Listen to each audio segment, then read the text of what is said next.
So hundreds of Jewish American activists have been in DC, in the Capitol, and surrounding buildings, protesting the US's support for the ongoing violence in the Middle East against Israel and Hamas, calling for a ceasefire. Those groups are If Not Now and Jewish Voices for Peace, some of the leading organizations, but so many people are taking part in this, saying not in our name.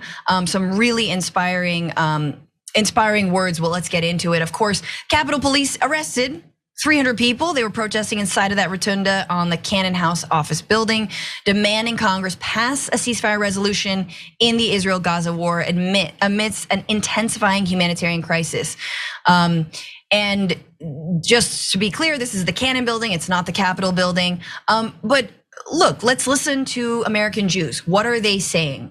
They're saying, and specifically the ones in DC, American Jews and allies, they're worried about the Palestinians in Gaza, and they rallied on the National Mall saying so. They held a banner with writing that said, "Our blood is the same color," and waved Palestinian flags, raised posters that read, "My grief is not your weapon," and "Never again for anyone," and "Zionism is racism."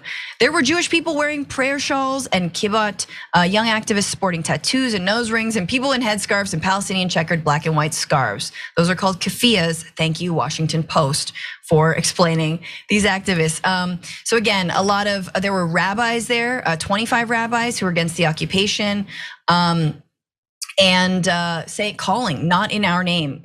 Just an update, the death is only rising in Gaza, and this is of course on the other side of the bombing of the Baptist hospital that Israel has now blamed on Hamas, which is interesting considering they regularly target hospitals. But about 3,875 people, Palestinians, have been killed in Gaza, including 500 in that hospital, about 12,500 wounded. There are still about 200 Israeli hostages being held by Hamas, and there's not clarity on what is being done, if anything is being done to release them.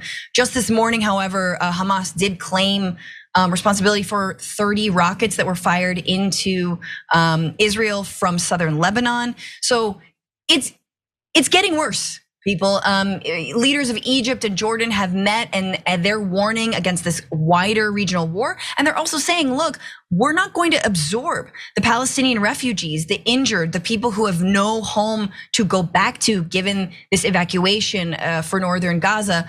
We're not gonna accept 1 million refugees, not because we don't, have hearts and home and whatnot, but because this is the making of a war. This war needs to end.